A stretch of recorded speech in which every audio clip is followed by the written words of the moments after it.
Sungguh-sungguh Allah sangat ridho ketika seorang hamba itu makan makan ketika sesuap nasi dia muji Allah, ketika minum seteguk nasi dia muji Allah. Itu kalau orang diridhoni Allah itu wali betul.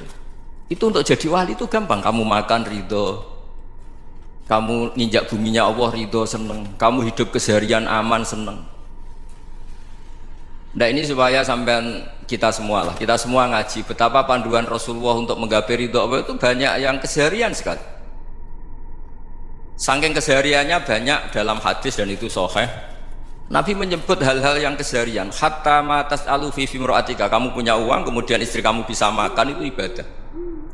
Bahkan sebagian ibadah itu dicontohkan Nabi yang akhirnya diprotes sahabat, yaitu wa fi buti ahadikum sedekah, kamu menggauli istri kamu itu ya sedekah. Sampai sahabat bilang, yang benar ya Rasulullah, ayati ahaduna syahwatahu wa huwa lahu ajrun, masa urusan biologis, urusan syahwat kemudian dia dapat pahala.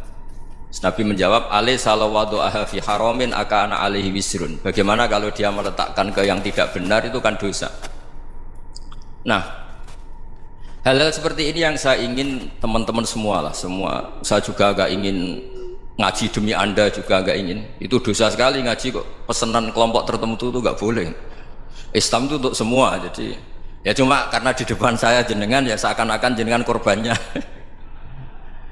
Itu ada ilmunya dalam usul fikih itu. Jadi orang itu harus ngaji usul fikih. Nama yang disebut, mungkin Mas Sufyan masih ingat zaman ngaji usul fikih, nama yang disebut itu tidak jaminan sebagai prioritas perintah. Jadi misalnya gini, kebetulan yang di depan Nabi itu Abu Dzar, Nabi ya bilang, ya Abu Dzarin ini uhibbuka misalnya, atau ya Mu'ad ini uhibbuka, atau ya Abu Hurairah ini uhibbuka misalnya. Banyaklah riwayat yang Nabi nyebut ya Abu Dzarin, ya Mu'ad, ya Abu Hurairah. Kemudian misalnya Nabi meneruskan khitab, ini uhibbuka, saya mencintai kamu, fakul dubur sholatin, atau sebagian riwayat disebut fala tada'an la dubura kulli sholatin Allahumma inni ala dzikrika wa syukrika wa husni ibadatik. Saya mencintai kamu, siapa saja, Mu'ad bisa, Abu Dzar bisa, siapa, saya mencintai kamu, mohon kalau habis sholat kamu jangan lupa wiridan Allahumma inni ala dzikrika wa syukrika wa husni ibadatik. Ya Allah, tolong kami permudah supaya mudah ingat Engkau. Anda tidak bisa mentang-mentang, wong nama saya Parmen, nama saya Purnomo, itu yang diperintahkan Mu'ad misalnya. Jadi yang disebut satu, tapi khitab itu untuk siapa saja. Saya teruskan ya. Jadi saya mohon semua kita melakukan kebaikan itu, kalau dalam kaidah fikih disebut al yakin la yuzalu bisyak. Banyak kebaikan yang kebenarannya itu 100%, tidak punya efek samping ke pihak lain, ke kelompok lain, ke komunitas lain. Yaitu tadi misalnya Anda makan dan itu murah sekali, hanya butuh satu piring, setiap punyaan kamu muji Allah, setiap minum kamu muji Allah. Itu redaksinya Rasulullah SAW disebut Allah sangat ridho ketika seorang hamba makan kemudian dia memuji Allah, atau minum kemudian dia muji Allah. Logikanya gampang, negara seperti ini yang kamu harapkan bentuknya kayak apa, mertua, ipar, komunitas, tetangga, itu nyata terjadi itu kan belum pasti. Sementara yang mesti terjadi adalah kamu butuh makan, kalau tidak mati, butuh minum, kalau tidak mati, butuh bumi yang nyaman ditempati, kalau tidak kita juga mati. Sebab itu Allah kalau menyebut nikmatnya itu hal-hal yang keseharian. Alladzi at'amahum min ju'. Allah itu siapa? Allah itu yang menciptakan kamu bisa makan, tidak berlebihan. Allah itu yang menciptakan kondisi sosial itu ideal. Zaman Nabi itu ya ada orang munafik, orang-orang pilihan Allah itu juga diuji orang sekelilingnya yang macam-macam. Semua diuji sesuai konteks zaman dan waktu. Nah, tapi ada ibadah-ibadah yang selalu disarankan Nabi. Sampai Nabi itu pernah ditanya, ayul islami khairun ya Rasulullah, Islam terbaik itu gimana? Jawaban Nabi itu unik, it'amut to'am, Islam terbaik itu ya makan-makan, jangan santai-santai. Ketika Allah menyebut beberapa kebaikan, falak tahamal aqobah wa ma adrokan apa? Mal aqobah. Terusannya apa? Fakku rokobah. Terusannya apa? Au it'amun fi yaumin di masubaya, atau acara makan-makan itu juga Islam. Kenapa? Ya bayangkan kalau tidak ada makanan kita mati kan. Kondisi sosial tidak ideal itu Anda masih gak apa-apa, tapi kalau Anda tidak makan, Anda tidak minum, Kamu punya istri cerewet masih bisa hidup, punya mertua cerewet masih bisa hidup. Tapi kalau tidak makan bisa mati. Berarti penting mana istri sama makan? Penting mana? Makan. Semoga istri Anda dengar. Nanti kamu disuruh makan tapi pulang deh. Itu kalau dibahasakan makan masih memahami. Penting mana nasi satu piring dengan istri? Nggak ada nasi mati, nggak ada istri belum mati. Penting mana? Gak berani jawab kan? Nah, ternyata Anda ada garang kan di depan istri. Jadi saya mohonlah, mungkin Mas Sufyan Sauri tadi yang bisa bantu lah. Teman-teman tuh ngaji yang keseharian saja.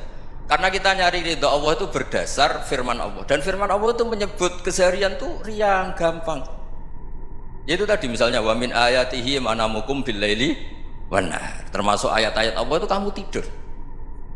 Maka dulu itu ada guyonan, ada tokoh Mu'tazilah, kelompok dalam Islam yang berpikir manusia itu bisa menentukan ikhtiarnya sendiri. Karena saya bisa duduk, ingin duduk, ingin berdiri, berdiri.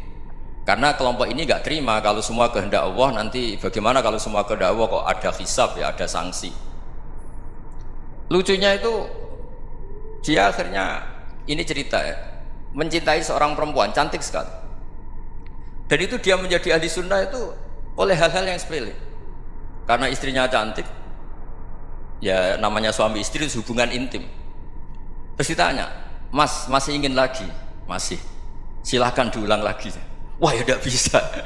Katanya manusia bisa menentukan yang diinginkan. Itu tobat itu. Itu nggak bisa ditobatkan Mas Sufyan Ats-Tsauri. Orang cantik yang mudah nobatkan orang itu orang cantik. Segampang itu.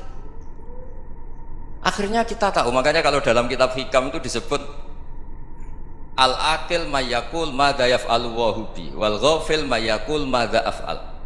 Orang yang punya akal karena sadar ini wilayah Allah, semua milik Tuhan. Itu dia tiap hari berpikir, besok Allah akan melakukan apa terhadap dunia ini. Kamu merencanakan sesuatu mau plesir ternyata gempa. Mau wisata ke Rusia ternyata perang. Kamu tidak pernah tahu apa yang akan terjadi besok. Wa ma tadri nafsum madza taksibu ghadan. Tapi anda semua kita ini sering punya jadwal permanen. Makanya saya kalau diundang siapa saja bisa takdir. Yang jelas Gus ini acara penting. Ya masih acara penting nak pangeran ngersakno piye? Kok ape dadi pangeran? Kamu kok mau jadi Tuhan? Itu kadang ya kiai. Penting Gus acara ini jenengan harus memastikan bisa. Loh kamu itu yang ngajarin tauhid, sesuatu itu biadillah kok bilang-bilang apa pasti. Kalau maksa terus tak tobatkan kamu kata saya. Ya kalau gitu Gus bilang insya Allah. Wah itu hati saya, fisik saya, roh saya sudah bilang insya Allah. Tidak usah kamu latih kata saya. Nah hal-hal tauhid keseharian itu gampang sebetulnya. Wal ghafil yaqulu madza af'al. Tapi orang yang lupa Allah dia setiap hari bilang besok apa? Kita bisa melakukan apa? Seakan-akan dia itu aktor, dia penting, dia subjek permanen, dia. Padahal kita ini hanya objek kehendak Allah Subhanahu wa taala. Karena kita yakin sesuatu yang terjadi di alam raya ini kita tidak bisa apa-apa. Makanya saya sering ngaji, sering bilang saya, ketika Anda mensifati Allah, dia yang menghidupkan, sudah itu tanamkan sehingga ketika kita mati santai saja. Kenapa santai? Allah punya cara menghidupkan kita. Zaman kita hidup juga gak tahu caranya ngelola jantung, ngelola paru-paru. Kamu juga gak tahu ngelola oksigen yang tidak beracun, tidak mengandung polusi. Tahu-tahu hidup. Gak ingin tua ya tahu-tahu tua, gak ingin mati tahu-tahu mati. Selama ini kita hidup juga gak tahu apa sebetulnya. Hanya gaya tok, punya jadwal, punya planning. Kalau kamu bisa menentukan pilihan Anda, pasti Anda istrinya cantik, 4 neriman semua, qanaah semua. Nyatanya enggak kan? Sudah 1 jelek, cerewet. Oh itu kan, nyatanya enggak bisa apa-apa Anda kan? Dan kamu bawa mati lagi. Itu kan. Istri Anda juga gitu, punya keinginan punya suami yang ganteng, yang jabat, yang riman, yang enggak poligami. Ya enggak kesampaian juga. Kalau kita ngitung tingkat kegagalan kita itu gagal terus. Ya kan? Nah, terus ingat Allah, madza yaf'alu wa bi. Orang yang punya akal selalu berpikir Allah itu menghendaki apa terhadap saya. Lalu sama-sama orang melihat orang yang serius, itu kata Anda itu pemikir berat, serius, senang punya tokoh yang merengut karena kamu anggap serius. Tapi sebagian orang anggap orang yang serius itu wong merengut, wong masam, wong muka kok ditekuk. Jadi sama Itu hati, ya muqallibal qulub tsabbit qalbi ala dinik. Karena kita nggak tahu cara berpikir kita tentang orang lain, tentang sekeliling kita. Misalnya kita orang baik yang jenis ngrumat fakir miskin. Ada orang bangun masjid mewah itu janggal. Apa artinya masjid mewah kalau banyak orang kelaparan? Tapi kalau yang jenis pendidikan, apa artinya masjid mewah kalau tidak bisa ngaji? Nanti yang jenis infrastruktur, apa artinya ini kalau semuanya punya sudut pandang yang berbeda-beda. Dan Islam mengapresiasi semua kebaikan. Tapi katakan semua kebaikan itu adalah kehendak Allah Subhanahu wa taala. Karena apapun baik Anda itu pakai fasilitas yang diberikan oleh Allah Subhanahu wa taala. Sehingga ini yang disebut kulillah tsummadarhum fi khawdihim yal'abun. Ya kembali tadi ke tema-tema bahwa keseharian Anda ini sudah Islami. Saat Anda tidak bisa melakukan apa saja. Saya sering ada jenazah, biasanya kalau tetangga meninggal saya sering disuruh ngelepas. Saya bilang orang ini baik karena sering ngelamun di rumah, sering nganggur di rumah. Ditanya sama anaknya, kenapa Gus nganggur baik? Ya kalau dia nganggur artinya juga agak berbuat sesuatu yang maksiat kan? Ya kan, orang nganggur di rumahnya ya tidak bunuh orang, tidak maling, tidak korupsi, ya namanya nganggur di rumah.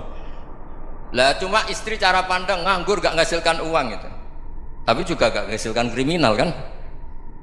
Jadi sebenarnya Islam itu cara, makanya kalau sampai ngaji usul fikih itu ada kitab usul fikih namanya Lubul Usul, itu terkenal sekali di pesantren itu.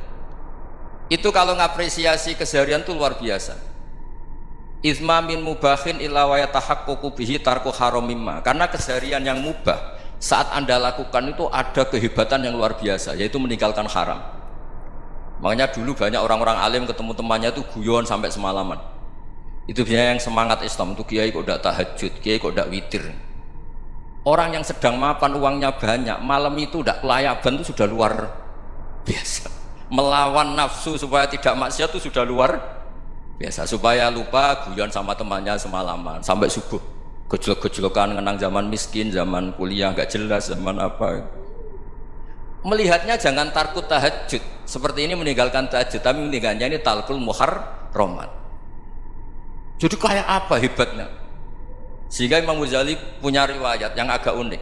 Hatta takuna ibadatu akhiri hadil ummah iku an-naum. Sehingga suatu saat ibadah terbaik umat ini itu tidur.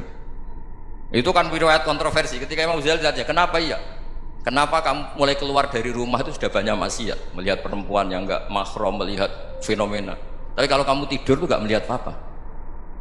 Tapi juga kamu jangan nganggap tidur itu ibadah betul. Saatnya melakukan fardu ain malah masih tidur. Tapi itu sudut pandang yang menjadikan kita Islam itu gampang. Jadi saat Anda tidak bisa aktivitas apa-apa, misalnya ada beberapa orang yang lumpuh. Lumpuh itu memang nggak bisa Jumatan, nggak bisa ibadah, tapi dia juga nggak bisa maksiat. Tidur itu memang Anda saat itu tidak bisa tahajud, tidak bisa witir, tapi saat itu ada zina, ada maling, tidak gosipkan orang, tidak bully orang, tidak menanamkan kebencian, tidak hasud. Sehingga tidur menurut Allah Ta'ala wa min ayatihi manamukum billaili apa? Wan-nahar. Karena di tidur itu selain ada unsur istirahat, jaga stamina, juga ada unsur meninggalkan beberapa keburukan. Nah saya mohon ibadah yang keseharian ini kita jaga supaya kita semua baca ayat itu fase itu tertanam di hati. Allah itu siapa?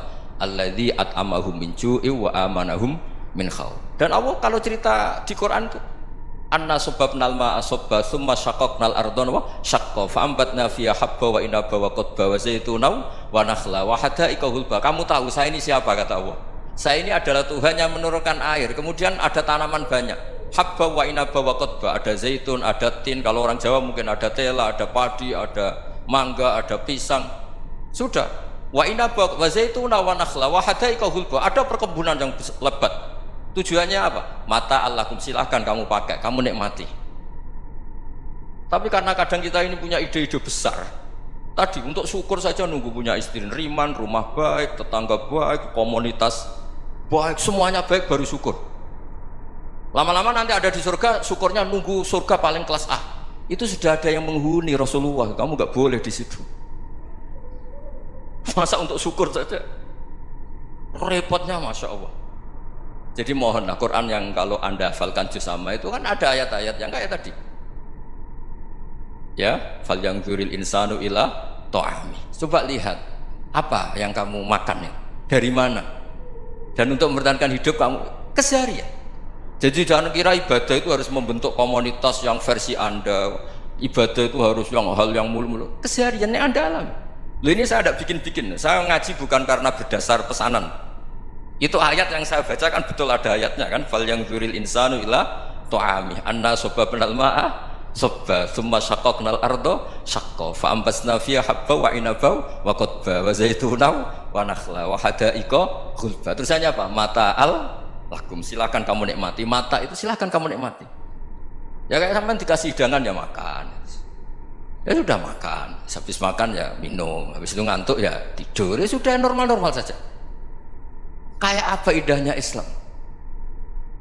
Tapi Anda mencari Islam yang gimana lagi? Nah itu yang diajarkan guru-guru kita, diajarkan sanad kita sampai Wali Songo, sampai Rasulullah SAW. Bahwa pada akhirnya ada jihad, ada perang. Itu dulu memang perang, bukan membunuh, beda. Dulu kita dijajah Belanda ya perang, dan itu normal karena kita dijajah. Jadi ketika orang lain ingin baik sama kita, wa in ahadum minal musyrikin astajaruka ya fajirhu hatta yasma'a kalam Allah. Kalau mereka ingin baik ya kita baik. Makanya ada istilah musta'man, mu'ahad. Kalau mereka ingin damai, berdampingan dengan kemajmukan ya itu yang lebih baik. Karena memang Islam menghormati proses perdamaian. Wa in janahu lis-salmi ya fajnah lah. Kalau ingin damai ya kita harus